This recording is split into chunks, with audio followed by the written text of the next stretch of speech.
ان میں سے ہم کچھ چیزوں کو دیکھنے کی کوشش کرتے ہیں اور ان سے استفادہ کرتے ہیں، ان سے فیض لینے کی کوشش کرتے ہیں ان کلمات کے ذریعے۔ حضرت سیدنا ابراہیم ابن ادھم رحمۃ اللہ تعالی علیہ، آپ کے امتیازات اور اختصاصات میں سے ایک بہت بڑا امتیاز یہ ہے کہ آپ نے دیگر اولیاء کرام کے برعکس براہ راست جناب خضر علیہ السلام سے استفادہ کیا۔ یہ بہت بڑی بات ہے۔ اور پھر یہ کہ اللہ کی طرف سے جناب خضر کو مامور کیا گیا ابراہیم ابن ادھم رحمۃ اللہ علیہ کی تعلیم و تربیت کے لیے، یہ بھی ایک خاص کرم کی اور بہت بڑی بات ہے۔ وَعَلَّمْنَاهُ مِن لَّدُنَّا عِلْمًا، جس ہستی کے بارے میں کہا گیا ہو براہ راست جو بارگاہ الہی سے فیض یاب ہو، تلمیذ الرحمن ہو، اور پھر اس کا تلمیذ ہونا اور اس کی شاگردی اور اس سے استفادہ و استفاضہ کرنا، یہ یقیناً بہت بڑی بات ہے۔ اور اسی چیز نے شاید میں دیکھتا ہوں کہ جناب ابراہیم ابن ادھم رحمۃ اللہ کو اپنے باقی معاصرین سے ممتاز کیا،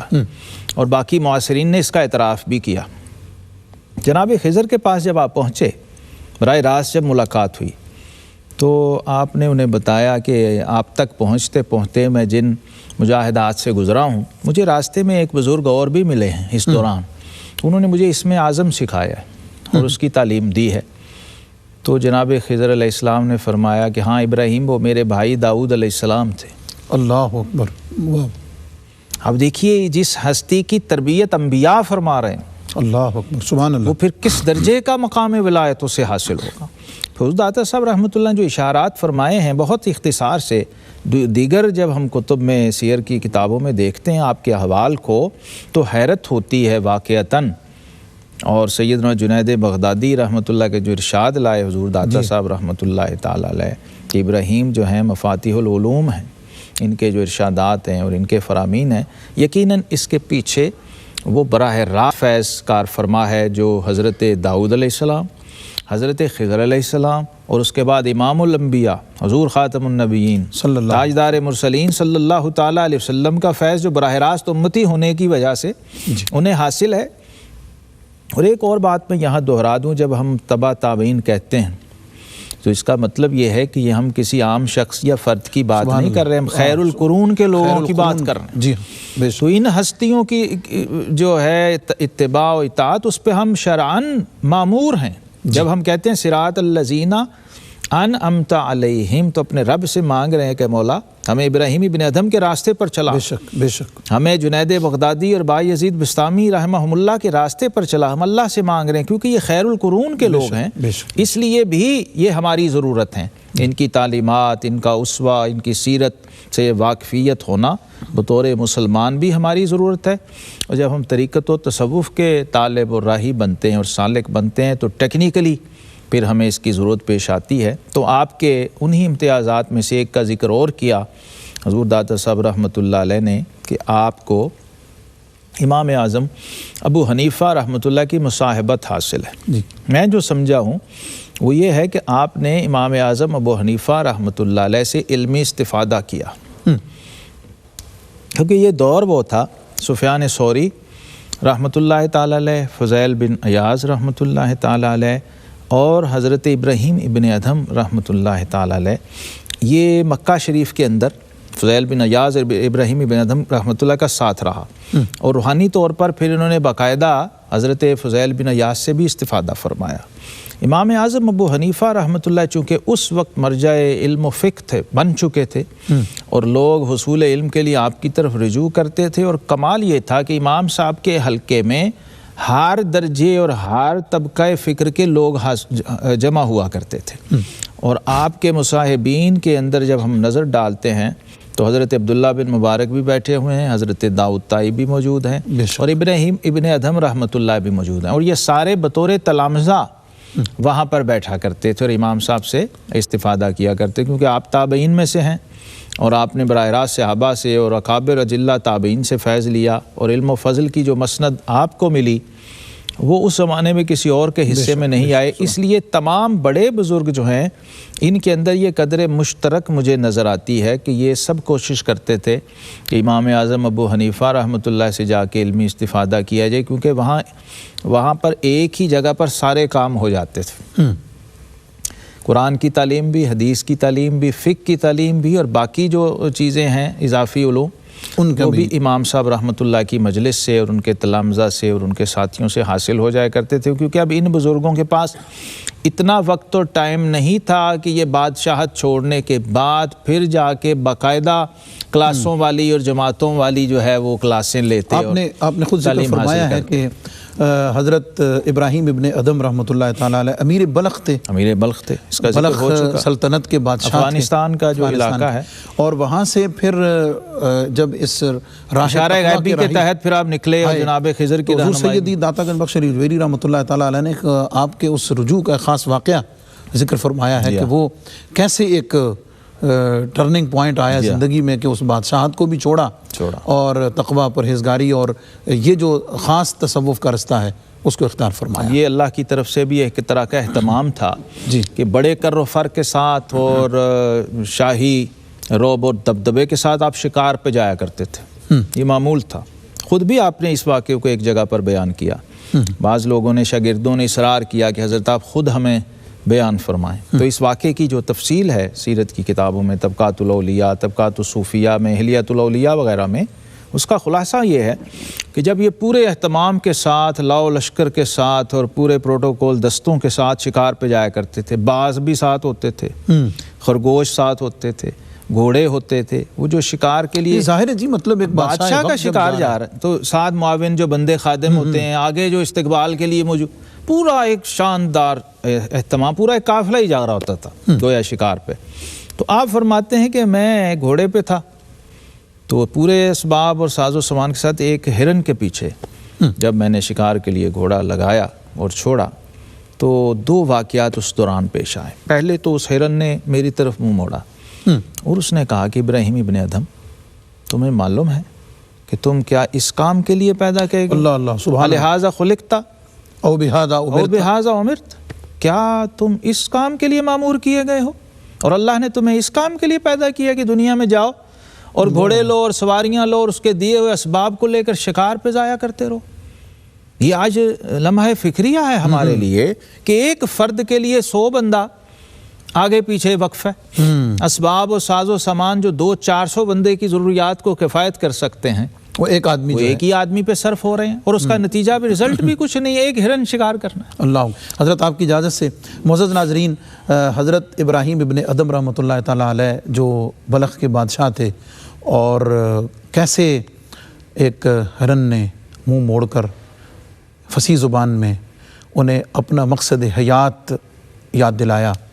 اس پر تھوڑی سی بات کریں گے مزید ایک مختصر سے وقفے کے بعد۔ ویلکم بیک معزز ناظرین، پروگرام کشف المحجوب، اور ہم ذکر کر رہے ہیں حضرت ابراہیم ابن ادم رحمۃ اللہ تعالیٰ علیہ کی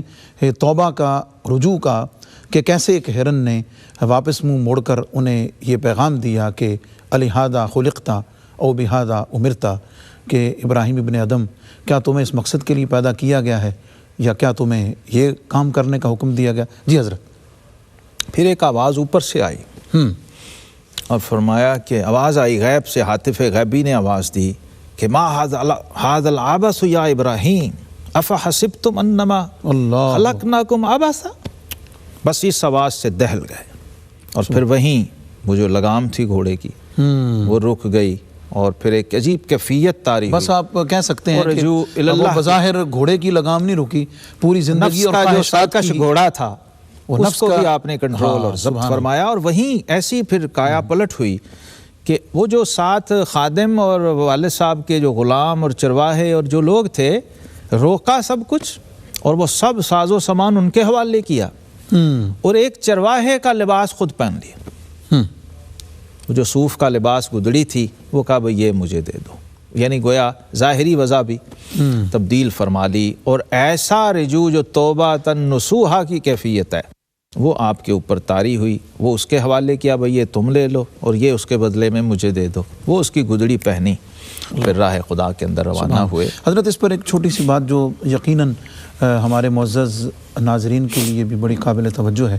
کہ میں یہ سمجھتا ہوں کہ اللہ تعالیٰ ہر انسان کو، اسپیشلی ہر مسلمان کو، اس کی زندگی میں ٹائم ٹو ٹائم، وقفے وقفے سے کچھ نہ کچھ ایسا اس کی زندگی میں ظاہر کرتا ہے بے شک کہ وہ اس کے لیے لمحہ فکریہ بنتا ہے کہ تبدیلی کا سبب بن اگر وہ چاہے تو وہ وہاں پہ اپنے آپ کو روک کر موڑ کر رجوع کر سکتا ہے. بالکل کیا فرمائیں گے؟ اللہ تبارک و تعالیٰ دیکھیے جی، یہ اس کی مہربانی اور شان کریمی ہے کہ بندے کو بار بار موقع دیتا ہے. اور فرمایا تائب من الذنب کمن لا ذنب لہ، گناہ سے توبہ کرنے والا ایسا ہے جیسے اس نے گناہ کیا ہی نہیں. جب بندہ گناہ کرتا ہے، یہی اس امت کا خاصہ ہے، گناہ کرتا ہے تو ظاہر ہے بائیں طرف والا فرشتہ گناہ لکھتا ہے اور دائیں طرف والا نیکیاں لکھتا ہے. اس امت پہ کرم دیکھیے کیسا ہے کہ اسے فرمایا جاتا ہے جو فرشتہ دائیں طرف والا ہے، بائیں طرف والے کو کہتا ہے ذرا رک جاؤ، ٹھہر جاؤ، شاید یہ رجوع کر لے. یعنی آپ کا گناہ رجسٹرڈ ہی نہیں ہونے دیا جا رہا، داخلے دفتر نہیں ہونے دیا جا رہا کہ ریکارڈ میں ہی نہ آئے. اس قدر مہربانی ہے اس امت کے فرد پر کہ آپ نے گناہ کر لیا ہے، لیکن اس سے پہلے کہ وہ درج ہو آپ کے پاس توبہ کا موقع ہے. اللہ اکبر. آپ کو گیپ دیا جا رہا ہے. تو رب کائنات تو بار بار مواقع بندے کو فراہم کر رہا ہوتا ہے. اب سمجھنا یہ ہے، یہاں جناب ابراہیم ابن ادھم کے اس واقعے میں نقطہ یہ ہے کہ انہیں سمجھ آ گئی کہ یہ وہی ٹرننگ پوائنٹ آ گیا ہے، میرے رب کی طرف سے میری ہدایت کا اہتمام و انصرام کر دیا گیا ہے، اب میں نے سٹیپ لینا. اصل میں بندے کا کام یہ ہے، اور ان تجربات کو اور ان حکایات کو شیئر کرنے کا ایک مقصد یہ بھی ہے کہ ہمیں اس سے یہ رہنمائی مل جائے کہ ہم اس موقع اور اس لمحے کو پہچان لیں. بعض اوقات ہوتا ہے وہ لمحہ آتا ہے ہم پہچان نہیں پاتے ہیں جی، ہم غفلت کا غلبہ ہوتا ہے تو ہم اسے گزار دیتے ہیں. دو وجہ سے، یا تو ہم حالت غفلت ہی میں ہوتے ہیں، یا پھر ہم پہ کھل جاتا ہے کہ یار اب موقع ہے. مثلا عمرے پہ جاتا ہے بندہ، حج پہ جاتا ہے بندہ، حضور داتا صاحب رحمۃ اللہ کی بارگاہ میں قریبی فوت ہوتا ہے، کوئی قریبی فوت، کوئی لمحہ، کوئی واقعہ، کوئی حادثہ، کوئی صدمہ، کسی کے ساتھ کوئی واقعہ جو فاتبروا یا اولی الابصار، اللہ تعالیٰ نے فرمایا نا جو بصیرت والے ہو تو عبرت پکڑو دیکھ کے. آپ کے ارد گرد جو کچھ ہو رہا ہے دنیا میں، سیدنا عثمان غنی رضی اللہ عنہ تو فرمایا کرتے تھے کفا بالموت واعظا، کہتے تھے موت سے بڑا واعظ کون ہے. سبحان اللہ. تو اگر کسی کو دنیا سے جاتے ہوئے دیکھ کر بھی آپ کو سمجھ نہیں آ رہی، پھر قبر سے بڑا واعظ کون ہے اس کو دیکھ کر. اور یہ تو سمجھیے کہ براہ راست ایک طرح کی دعوت ہے اللہ تبارک و تعالیٰ کی طرف سے، گویا اللہ نے اپنی رحمت کی کمند پھینک دی ہے بندے کو کھینچ. سبحان اللہ. اب یہاں بھی نہ اگر وہ آئے تو پھر تو اس سے بڑا بد وقت اور بد نصیب کوئی نہیں. تو جناب ابراہیم ابن ادھم رحمۃ اللہ علیہ تو اللہ کے سمجھیے کہ اس پہلو سے دیکھا جائے تو انتخاب باری تعالیٰ کہ رب کائنات نے ان کی صلاحیتوں کو دیکھا. اور مجھے یاد آیا سیدنا عمر فاروق رضی اللہ عنہ جب کلمہ پڑھتے ہیں اور مسلمان ہوتے ہیں تو آقا کریم علیہ الصلوۃ والسلام نے فرمایا خیارکم فی الاسلام خیارکم فی الجاہلیہ، جو تم لوگوں میں جاہلیت میں بہتر تھے وہ اسلام میں بھی بہتر، تم میں بہتر ہیں. گویا وہ ٹیلنٹ اور وہ صلاحیت جو پہلے اس حال میں شر پہ صرف ہونا تھی سبحان اللہ، وہ اب اس صورت میں خیر پہ صرف ہوگی. اور ایسا ہی ہوا. جناب ابراہیم ابن ادھم رحمۃ اللہ کی وہ ساری صلاحیتیں پھر روحانی معاملے کے اندر اس وقت بھی کام آئیں، آج بھی آ رہی ہیں، اور انشاءاللہ حضور داتا صاحب رحمۃ اللہ جیسی ہستیاں ان سے استفادہ کر رہی ہیں بے شک، اور ان کا ذکر کر رہی ہیں. تو آنے والے اولیاء اور صوفیاء بھی ان کی سیرت سے فیض یاب ہوتے رہیں گے. حضرت ابراہیم ابن ادھم رحمۃ اللہ تعالیٰ علیہ اس ٹرننگ پوائنٹ کے بعد جب توبہ اور رجوع کی طرف ہوئے تو حضور فیض عالم داتا گنج بخش رحمۃ اللہ علیہ فرماتے ہیں کہ آپ حضرت فضیل بن عیاض اور حضرت سفیان ثوری رحمۃ اللہ تعالیٰ علیہ ان کی خدمت میں حاضر ہوئے، ان کی صحبت سے مستفیض ہوئے. حضرت ایک بڑی یہ بھی ہم پہلے بھی مختصراً بات کر چکے ہیں کہ ایک ٹرننگ پوائنٹ آیا توبہ رجوع کا، اس کے بعد پھر فوراً اہل اللہ کی صحبت، نیک لوگوں کی مجلس، یعنی اس کی ضرورت اور اہمیت کی طرف آپ کیسے اس حضرت ابراہیم بن ادھم کی سیرت مبارکہ کی روشنی میں؟ یہ تو مفتی صاحب ایک تو قرآن پاک سے دیکھیے یا ایھا الذین آمنوا اتقوا اللہ وکونوا مع الصادقین، ایمان والو، اہل ایمان ہو، تقوی اختیار کرو اور سچوں کے ساتھ ہو جاؤ. جی اب دیکھیے ایمان کے بعد تقوی اور تقوی کے بعد صادقین، سچوں کی معیت اور ان کا ساتھ. اس میں بڑی خوبصورت اشارے ہیں. تقوی اگر بچانا ہے اور ایمان کو اگر محفوظ رکھنا ہے تو پھر صالحین کی صحبت میں آ جاؤ، کیونکہ المرء علی دین خلیلہ، آقا علیہ السلام نے فرمایا بندہ اپنے دوست کے دین پر ہوتا ہے. فلینظر من یخاللہ، تو تم دیکھا کرو تم کس کے دوست ہو. اب فخر ہو رہا ہے نا ہمیں صرف پڑھ کے جی جی کہ ہم اس ہستی کا ذکر کر رہے ہیں جو امام اعظم ابو حنیفہ کے ساتھ بیٹھنے والے ہیں، حضرت سفیان ثوری اور فضیل بن عیاض رحمہ اللہ، اور ان پہ رشک آ رہا ہے کہ جناب ابراہیم بن ادھم جیسی ہستیاں جو نبیوں سے فیض لے کے آئے ہیں اور ان کے پاس بیٹھے ہوئے ہیں۔ جی جی عبداللہ بن مبارک رحمۃ اللہ کے بارے میں کہا گیا کہ ان میں سوائے صحابیت کے ہر وصف تھا۔ اللہ، اب یہ ہستیاں تھیں جن کے ساتھ وہ بیٹھ رہے ہیں آپس میں، تو کیا کیا فیض و برکات کے تبادلے ہو رہے ہوں گے۔ سبحان۔ اب اس میں سمجھنا یہ ہے کہ ابراہیم اور پوری کشف المحجوب ہمیں مجھے جو قدر مشترک نظر آئی ہے، جی ہر تائب نے توبہ کے بعد جب اللہ کی طرف بارگاہ الہی میں رجوع اور قرب اور وصال چاہا ہے تو وہ کسی واصل سے جا کے ملا ہے۔ ویسے کتنی ایک لطیف بات ہے، خوبصورت بات، کتنی خوبصورت بات ہے کہ یقیناً مقصود تو بارگاہ الہی کی طرف اس کی رضامندی ہے، اس کی عبادت ہے، لیکن ان صالحین کی صحبت سے ہو کر دیکھیے وابتغوا الیہ الوسیلہ کہا نا، جی جی وسیلہ ڈھونڈو اس کی طرف۔ کس نے کہا ہے؟ کسی بندے نے نہیں، کسی نبی نے نہیں، کسی ولی نے نہیں، خود رب ذوالجلال نے فرمایا کہ اللہ کی طرف وسیلہ ڈھونڈو۔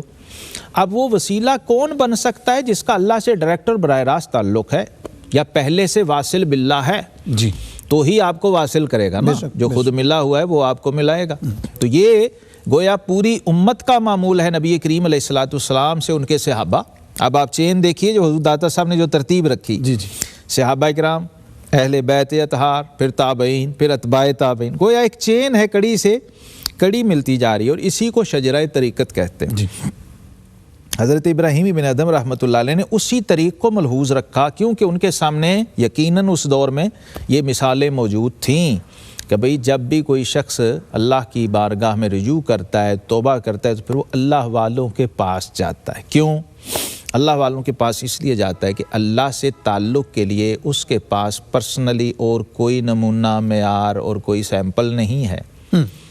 کوئی ایسی چیز نہیں ہے کہ اس کی روشنی میں وہ طے کر سکے کہ بھئی اللہ سے تعلق اور دوستی کو برقرار کیسے رکھنا ہے۔ اس کے لیے ان لوگوں کے پاس جائے گا اور ان کے تجربات کو دیکھے گا، ان کے احوال کا مشاہدہ کرے گا، اور پھر استقامت کو اختیار کرے گا، جس کا قرآن نے تقاضا کی، ان الذین قالوا ربنا اللہ ثم استقاموا۔ حضرت آج کے دور میں بھی تو یقیناً کسی بھی فیلڈ میں اگر آپ آگے بڑھنا چاہتے ہیں تو آپ ڈھونڈتے ہیں سینئرز کو ڈھونڈتے ہیں، آپ ان کے تجربات بڑے سے، کھلاڑی کے پاس جاتے ہیں، کسی بڑے استاد کے پاس، ٹیچر کے پاس، بنی ہوئی ہیں، ہر فن کی الگ اکیڈمی ہے، افراد ہیں، اسپیشلسٹ لوگ ہیں، تو میں سمجھتا ہوں کہ یہ بالکل وہی چیز ہے، ہر فیلڈ کے آپ اسپیشلسٹ کو ڈھونڈتے ہیں نا۔ دیکھیے، اور اس پہ کوئی اعتراض نہیں، بلکہ اس کو تو اپریشیٹ کیا جاتا ہے، اس نے فلاں سے، سبحان اللہ، یہ فلاں سے فخر ہو جاتا ہے۔ یہی صوفیاء میں رہا، اور فضیلت کا معیار بھی یہی رہا کہ یہ کس بڑے بزرگ، جیسے محدثین میں اور فقہاء میں ہے روایت جو سند عالی ہے، اس کا کیا معیار ہے کہ قریب تر کون محدث ہے جو روایت کرتا۔ صوفیاء کرام نے بھی اسی اصول اور اسی فارمولے کو ملحوظ رکھا کہ ان لوگوں سے ملیے جو خیر القرون کے اصول کے مطابق، جو زمانہ رسالت مآب صلی اللہ علیہ وسلم کے زیادہ قریب ہیں، جو صحابہ سے جڑے ہوئے ہیں یا صحابہ سے جو جڑنے والے تابعین ہیں، ان کے ساتھ وابستہ ہیں، یہی اصول کار فرما تھا۔ اور جناب ابراہیم ابن ادھم رحمۃ اللہ نے اسی اصول کے تحت مکہ معظمہ کا رخ فرمایا، کیونکہ مرکز تھا، خانہ کعبہ پہنچے، وہاں تقویٰ و طہارت کا یہ حال تھا۔ مفتی صاحب، میں نے ایک جگہ پڑھا، امام شارانی فرماتے ہیں، اور میں نے تقویٰ کی ایسی مثال اپنی کل زندگی میں نہیں پڑھی، سینکڑوں صوفیاء اور اولیاء اللہ کے احوال پڑھے ہیں، تو جب بھی یہ سوچتا ہوں تو میرے رونگٹے سے کھڑے ہو جاتے ہیں کہ زمزم کے کنویں سے کئی سال، کیونکہ اس وقت تو کنواں تھا نا، اب تو ہمیں گلاسوں میں مل جاتا، حضرت ابراہیم ابن ادھم رحمۃ اللہ علیہ نے کئی سال پانی نہیں پیا مکہ میں رہ کے۔ کسی نے پوچھا کہ حضور آپ زمزم شریف تو پینے آتے ہیں ہم لوگ یہاں، تو آپ زمزم ہی نہیں پی رہے؟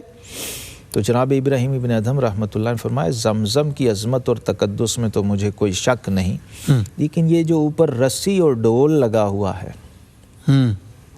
پانی نکالنے کے لیے، جو اس کا ذریعہ ہے پانی نکالنے کا، یہ مشکوک ہے۔ اللہ اکبر، اللہ اکبر۔ چونکہ سورس اور ذریعہ میں شک ہے،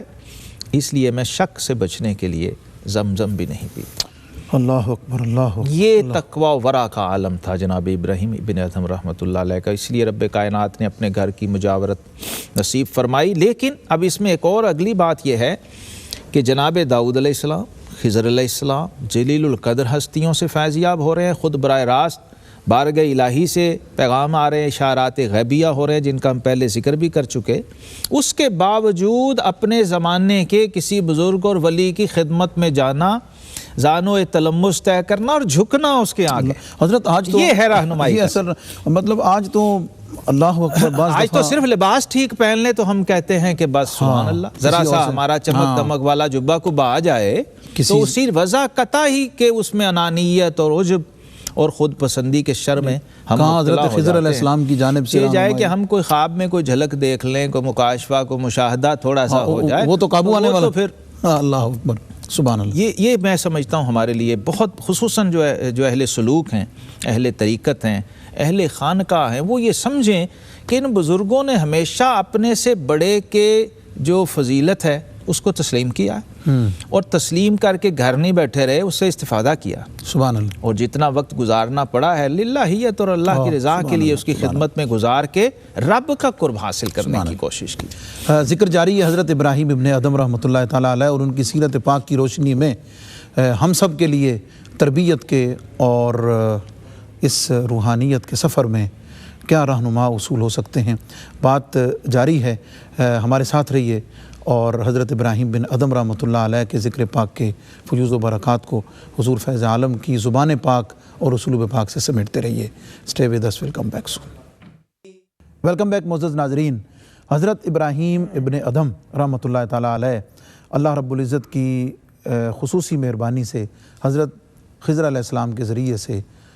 توبہ اور رجوع کی طرف آئے اور اللہ نے یہ تمام اسباب ان کے لیے پیدا فرمائے، اور اپنی بادشاہت کو چھوڑ کر جب فقیری اور تصوف کی طرف آئے تو پھر ایسے مرتبے اور کمال کو پہنچے کہ رب نے انہیں روحانیت کا بادشاہ بنا دیا۔ حضرت داتا گنج بخش علی حجویری رحمۃ اللہ علیہ نے آپ کے حیات پاک کے اسلوب میں یہ ذکر فرمایا کہ توبہ کے بعد آپ نے جو بیت المال ہے اس سے کچھ بھی نہیں لیا، اور کسب معاش کے لیے، آگے زندگی کو جاری رکھنے کے لیے جو دیگر ذرائع محدود ہیں حلال کے، ان کو اختیار فرمایا۔ حضرت بڑا بیت المال کا ترجمہ سرکاری خزانہ، سرکاری خزانہ آج کل کے دور، جی سرکاری خزانے سے کچھ نہیں لیا، بادشاہ تھے جی، لے سکتے تھے، بلکہ مفتی صاحب جس وقت شکار کا واقعہ پیش آیا میں حیران ہوں، چلیے وہ تو خزانہ اس وقت دور ہوگا، تو شکارگاہ میں تھے، جنگل میں تھے، اور وہیں سے جا رہے تھے سب کچھ چھوڑ کے، وہ جو موجود تھا وہ بھی اتارا ہے، وہ لباس جو تھا وہ جو لباس فاخرہ اور وہ جو کر و فر اور اتنے اسباب ہوں گے، میرا خیال ہے 2-4 سال تو اسی سے معاش پورا ہو سکتا ہوگا، لیکن سب محنت کی آمدنی، اور الٹا وہ جو چرواہا تھا اس کا لباس پہنا اور چل پڑے۔ اس کا مطلب یہ ہے کہ اپنی طلب میں اور اپنی توبہ میں سچے تھے، اور صدق کس درجے کا تھا، اور گویا آغاز ہی میں آپ نے توکل کے دائرے میں قدم رکھا ہے، توکلت علی اللہ، اللہ کا توکل، گویا اپنا ٹیسٹ ساتھ ہی شروع کر دیا کہ ابراہیم ابن ادم تو اپنی طلب میں اور اپنی توبہ میں اور رجوع اللہ میں کتنا سچا ہے وہ ابھی سے پتہ چل جائے گا، خود کو چیک کرنا شروع کر دیا۔ اور ایسا ہوا، آپ فرماتے ہیں کبھی کبھی طبیعت بہت زیادہ جب خوش ہو جاتی تھی کسی بات پر تو میں خود کو چیک کیا کرتا تھا اور دیکھتا تھا۔ ایک بار اپنے رب سے فرماتے ہیں کہ میں نے دعا کی، مولا اگر مجھ سے پہلے اپنے کسی دوست کو آخرت سے پہلے ہی تو نے سکون قلبی عطا کیا ہے تو مجھے بھی ضرور عطا فرما۔ اللہ تبارک و تعالیٰ کی خواب میں زیارت ہوئی، اللہ رب العزت نے فرمایا ابراہیم ابن ادم کیا تم نے کبھی کسی عاشق کو دیکھا ہے کہ اپنے محبوب کی ملاقات اور دیدار سے پہلے ہی اسے سکون مل گیا ہو؟ تو کیسا محب ہے کہ میرے ملاقات کے بغیر ہی سکون ڈھونڈ رہا ہے، کیسے ڈھونڈ؟ تو فرماتے ہیں میرے رب نے مجھے اپنے سامنے کھڑا کر کے جب یہ گفتگو فرمائی تو میں بے انتہا شرمندہ ہوا اور اپنے رب کی بارگاہ میں کیا عذر کیا پیش کیا کہ مولا وہ جو میں نے جو کچھ بھی کہا تھا وہ صرف تیری محبت کے غلبے نے مجھے مبہوت کر دیا تھا، اس عالم حیبت میں پتہ ہی نہیں چلا میں کیا کہہ رہا ہوں۔ سبحان اللہ۔ حضرت کیا یعنی دیکھیں نا، یہ ہم یہ کہہ لیجئے معزز ناظرین کہ ان پاک ہستیوں کی جو اس محنت و مشاہدہ اور ان ساری چیزوں سے نکلنے کے بعد جو اللہ تعالیٰ نے ان کو ایک خاص درجہ دیا، جب وہ اس کے احوال ذکر فرماتے ہیں تو اس کے پیچھے اس پورے سفر جو ہے اس کا زور موجود ہوتا ہے. اور حضور سیدی داتا گنج بخش علی حجویری رحمۃ اللہ تعالیٰ علیہ نے یہ بھی ارشاد فرمایا کہ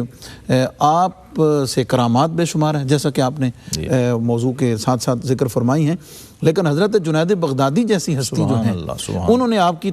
تعریف اور توصیف فرماتے ہوئے یہ فرمایا کہ مفاتیح العلوم ابراہیم. اب دیکھیے سید الطائفہ کہہ رہے ہیں، یعنی کیا کون رہا ہے؟ سیدنا جنید بغدادی جو سید الطائفہ صوفیہ ہیں. جی، یعنی کیا کون رہا ہے؟ صوفیہ کے سردار. کہنے والا کون ہے؟ اعتراف فرمانے والا کون ہے؟ اور کلمات کیا ہیں؟ جن کے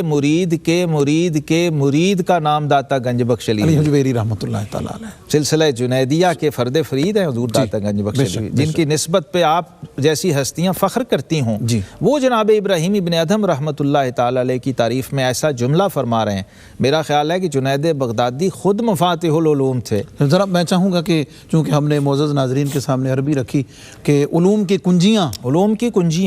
اب علم کی کنجی نہیں کہا، علوم کی کنجیاں. اور جب قائل کو بھی ذہن میں رکھ لیں، بار بار جو ہم زور دے رہے ہیں قائل کون ہے. میں ایک مثال عرض کر دوں. سیدنا جنید بغدادی کی مجلس جب ہوتی تھی اور آپ کلام فرماتے تھے اور گفتگو فرماتے تھے، کیا کیا وہاں ہستیاں بیٹھی ہوں گی، منصور حلاج جیسے، ابو بکر شبلی جیسے، ابو الحسین نوری رحمہم اللہ جیسی ہستیاں اور کئی ائمہ. لیکن کلام فرماتے تو کوئی سائل بعد میں پوچھتا کہ حضور یہ جو ابھی آپ نے کہا سمجھ نہیں آئی، دوبارہ دہرا دیں. تو آپ فرمایا کرتے تھے کہ اب جب بولوں گا تو کوئی نئی بات ہوگی، پہلی ہی بار توجہ سے سن لیا کرو. اللہ یہ معارف کا ورود تھا آپ پر، الہامات کا ورود تھا اتنی کثرت سے. وہ ہستی جناب ابراہیم ابن ادھم رحمۃ اللہ تعالی علیہ کو اگر مفاتیح العلوم فرما رہی ہے کہ آپ علوم کی کنجیاں ہیں، تو اس کا مطلب یہ ہے کہ یہ علوم صرف کتابی یا ظاہری علوم نہیں ہیں، یہ اسرار و معارف ہیں. یہ اللہ تبارک و تعالیٰ کی اسماء و صفات کی تجلیات سے متعلق علوم ہیں. یہ وہ علوم ہیں جن سے استفادہ کرنے والے جنید و با یزید ہوتے ہیں. اس کا اعتراف جنید بغدادی رحمۃ اللہ فرما رہے ہیں. اور اس کی اگر فزیکل حصی دلیل چاہیے ہو تو میں سمجھتا ہوں آپ کتابیں اٹھائیے اور جناب ابراہیم ابن ادھم رحمۃ اللہ تعالیٰ علیہ کے کسی ایک قول کو لے لیجئے تو آپ کو سمجھ آ جائے گی کہ ابراہیم ابن ادھم رحمۃ اللہ تعالیٰ علیہ کے بارے میں جنید بغدادی کے اس قول کا مطلب کیا. ایک جگہ آپ نے خود فرمایا، ابراہیم ابن ادھم رحمۃ اللہ فرماتے ہیں میں ایک بار سفر میں جا رہا تھا تو میں نے دیکھا ایک پتھر رکھا تھا اور اس پتھر پہ لکھا تھا کہ مجھے الٹ کے دیکھو. تو کہتے ہیں جب میں نے اس پتھر کو الٹ کے دیکھا تو اس پہ لکھا تھا کہ اے راہ خدا کے طالب،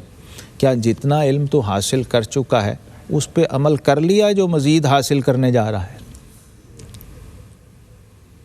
تو کہتے ہیں میں وہیں بیٹھ کے بے حد رویا اور بڑی گریہ ازاری کی میں نے کہ واقعی جتنا میں نے علم حاصل کر لیا بھی میں اس پہ عمل تو نہیں کر سکا اور مزید علم کی طلب میں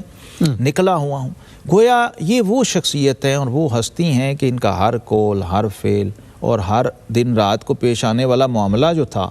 وہ اللہ تبارک و تعالیٰ کی بارگاہ سے ایک طرح کے فیوز و برکات کا منبع بن چکا تھا اور مسلسل رہنمائی چل رہی تھی. اور اس تصوف حضرت تصوف اور روحانیت کے ذکر میں، ان پاک لوگوں کے ذکر میں ہمیشہ ہی حضور سیدی داتا گنج بخش علی حجویری رحمۃ اللہ علیہ نے علم کو بنیاد بنایا. بے شک علم بنیاد ہے، پہلا باب ہی یعنی عصر حاضر میں یعنی ہم پہلے بھی بات کر رہے تھے کہ حضور پوچھا جائے جناب آپ کیا کرتے ہیں؟ جی ہم پیری مریدی کرتے ہیں. سمجھ آ گئی. تو یہ اس کی وجہ کیا ہے؟ مفتی صاحب وجہ کیا ہے؟ وجہ یہ ہے کہ آج پیری مریدی کے لیے ہمیں اس طرح کی کوئی ایفرٹ کرنی نہیں پڑتی. یا تو دو صورتیں ہوں گی، یا ہمیں میراث میں ملی ہوگی، میراث میں آئی ہے انہیں مسند ارشاد زاغوں کے تصرف میں، عقابوں کے نشے میں جو اقبال نے کہا، یا تو وراثت میں بنی بنائی گدی مل گئی ہوگی، یا ہم نے خود سال 6 مہینے لگا کے بنا لی ہوگی. اگر تو اس تسلسل سے ملی ہوگی تو جناب ابراہیم ابن ادھم رحمۃ اللہ تعالیٰ علیہ جیسا پیر اگر پیر ہو تو پھر پیر کا کرائٹیریا دیکھیے انہی کی ہستی اور شخصیت سے سمجھ لیجئے. ان کے ایک مرید کہتے ہیں کہ میں ساتھ تھا جناب کے اور میں بیمار ہو گیا، مرید بیمار ہو گیا تو پیر صاحب کے پاس جو کچھ بھی تھا ان کی خدمت کی، دن رات اس کو بخار تھا، پٹیاں کرنی، سارا کچھ کرنا. جب دوائی وغیرہ کی ضرورت پڑی، پیسے نہیں تھے تو سواری کے گدھا ہی تھا، وہ گدھا بیچ دیا مریض بھی بیچارہ بے حال پڑا ہے، اسے پتہ ہی نہیں، اس کی تیمارداری میں گدھا بیچا اور گدھا بیچ کے جو پیسے ملے وہ اس کی دوائی وغیرہ علاج معالجے پر خرچ کر دیے، کھانے پینے کا سامان رکھ لیا۔ جب وہ ذرا سنبھلے، ان کی طبیعت بہتر ہوئی تو کہنے لگے حضرت میں نکاہت ہے، بیماری کی وجہ سے کمزوری ہے، تو چلیے اب گدھا لائیں، بیٹھیں اور چلیں۔ تو کہنے لگے بیٹا وہ گدھا تو میں نے بیچ دیا تمہاری تیمارداری پہ۔ تو کہنے لگا حضور اب ہم سفر کیسے کریں گے؟ تو فرمایا میری گردن کس لیے ہے؟ 3 منزل آپ نے اپنے اس شاگرد اور مرید کو اور ساتھی کو کندھوں پہ اٹھا کے اپنے اوپر سفر کیا ہے۔ ایسا پیر کہاں سے ملے گا مفتی صاحب؟ اور اگر ایسا ہی پیر بننا ہو تو پیر بننے کو تیار کون ہوگا؟ آج افسوس مجھے یہ ہے طریقت اور خانقاہی حلقوں میں آداب مرید پہ بہت زور دیا جاتا ہے۔ آداب المریدین، مرید کے لیے یہ آداب ہیں، شیخ کا یہ بے شک ہے، مسلم ہمارے سر آنکھوں پہ ہے۔ الطریق کلہ ادب ہمارے ائمہ فرماتے ہیں، طریقت ساری ہے ہی ادب، لیکن آداب شیخ بھی تو، شیخ کی اہلیت کا بھی تو ایک کرائیٹیریا ہوگا نا کہ یہ کس کے لیے ہیں یہ آداب، یہ ڈیوز مرید کو تو یہ کس ہستی، کس کرائیٹیریا اور کس پائے کا شخص کہ اس کے اندر یہ شرائط و اہلیت پائی جائیں تو یہ آداب ڈیو ہو جائیں گے، آپ پر لازم ہو جائیں گے اس شخص کے لیے۔ لیکن یک طرفہ اور ون وے ٹریفک جو چل رہی ہے وہ مجھے آپ کیا سمجھتے ہیں کہ یہ جو موجودہ خانقاہی نظام کے مفاسد ہیں یا اس کی وجہ سے جو لوگوں کی دوری ہے یا اس کی حقیقت سے لوگ متنفر ہیں، اس کی بنیادی وجہ کیا سمجھتے ہیں؟ یہی یقیناً 2-3 چیزیں ہیں، ایک ہے علم، ایک ہے عمل اور ایک ہے اخلاص۔ اگر علم درست نہیں تو عمل کبھی درست ہو ہی نہیں سکتا، اور اگر علم اور عمل دونوں ہیں، اخلاص نہیں ہے تو بھی صوفیہ کرام فرماتے ہیں منزل نہیں مل سکتی۔ ان تینوں کے اجتماع کے لیے یہ نظام وجود میں آیا تھا۔ وَيُعَلِّمُهُمُ الْكِتَابَ وَالْحِكْمَةَ وَيُزَكِّيهِمْ، یہ تینوں اسلام، ایمان اور احسان حدیث جبریل میں آیا۔ تو اس کو جب تک ہم پیکج کو مکمل نہیں کریں گے منزل نصیب نہیں ہوگی۔ صحابہ کرام علیہم رضوان کو آقا علیہ السلام نے یہ تربیت دی تھی کہ اگر عمل کی قبولیت چاہتے ہو تو یہ 3 چیزیں لے آؤ، پھر قسم کھا کے کہہ دینا کہ میرا یہ عمل مقبول ہے۔ سبحان اللہ۔ علم ہو، عمل ہو، اخلاص ہو۔ بادشاہی چھوڑ کے بھی علم حاصل کیوں کیا؟ اور جناب خضر اور داؤد علیہ السلام جیسی ہستیوں کی رہنمائی اور خود برائے بارگاہ الہی سے ہاتف غیبی کی ندائیں، وہ تو وہیں بیٹھ جاتے، وہیں مسند لگا لیتے، بھائی مجھ سے بڑا صوفی شیخ اور پیر کون ہے؟ دیکھو میرے ساتھ خضر رابطے میں ہیں، میرے ساتھ انبیاء رابطے میں ہیں، اللہ تعالیٰ کی طرف۔ انہوں نے سمجھ لیا کہ یہ تو مجھے منزل کی طرف لے جانے والے اسباب ہیں، انہوں نے راستے کو منزل قرار نہیں دیا۔ ہماری بدنصیبی یہ ہے کہ ہم 2-4 قدم چلتے ہیں اور اسی کو منزل قرار دے کے وہیں ڈیرا لگا کے بیٹھ جاتے ہیں، اس لیے منزل نصیب نہیں ہوتی۔ حضرت بہت شکریہ۔ علم، عمل اور اخلاص جو نچوڑ ہے تصوف کا، روحانیت کا، اور عصر حاضر میں بھی خانقاہی نظام کو اسی بنیاد پر کھڑا کرنے کی ضرورت ہے کہ جہاں قال اللہ و قال رسول کی صدائیں بھی ہوں، یتلو علیہم آیاتہ کی پکار بھی ہو، اور یعلمہم الکتاب والحکمہ کا عملی مظاہرہ بھی ہو، اور اس پورے عمل میں پھر اخلاص اور یزکیہم اس کی چاشنی اور برکت موجود ہو۔ جب یہ پورا پیکج مکمل ہوگا تو کشف المعجوب اور حضور سیدی داتا گنج بخش علی حجویری رحمۃ اللہ تعالیٰ علیہ کا پیغام اور آپ کی جانب سے اصلاح اور تربیت کا پیکج مکمل ہو کر بندہ زمین پہ رہتے ہوئے رشک ملائکہ بھی ہوگا اور ذرہ ہوتے ہوئے رشک قمر بھی ہوگا۔ اپنے معزز مہمان جناب آپ کو بہت شکریہ، اور میزبان کو اجازت دیجیے انشاءاللہ العزیز حضرت ابراہیم ابن ادم رحمۃ اللہ علیہ کے ملفوظات اور آپ کی سیرت کے باقی پہلوؤں کے ساتھ انشاءاللہ پھر آپ کی خدمت میں حاضر ہوں گے۔ اپنا، اپنوں کا، دائیں بائیں سب کا بہت خیال رکھیں، اس لیے کہ اسی میں ہم سب کی بھلائی ہے۔ والسلام علیکم ورحمۃ اللہ وبرکاتہ۔ ناظرین، اگر آپ ایسی ہی مزید ویڈیوز دیکھنا چاہتے ہیں تو ہمارا ARYQTV کا چینل سبسکرائب کیجئے اور بیل آئیکن کا بٹن دبانا نہ بھولیے تاکہ آپ سے کوئی پسندیدہ پروگرام مس نہ ہو جائے۔